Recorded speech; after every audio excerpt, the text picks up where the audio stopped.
Welcome to Let Me Fix This. Enjoy the video.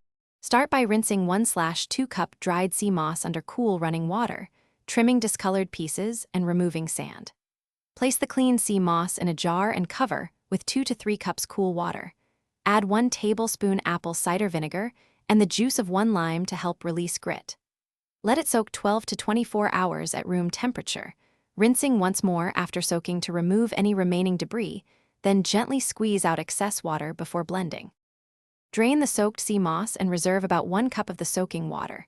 Combine sea moss and 1 cup fresh water per 1/2 cup soaked sea moss in a blender. Start on low then high speed until smooth and creamy, about 60 to 90 seconds depending on your blender.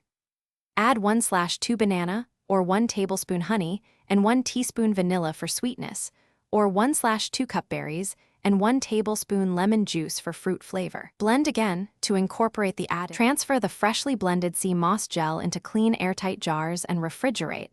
It will thicken and keep up to 2 weeks. For longer storage, freeze in ice cube trays and transfer cubes to a freezer bag for up to 3 months.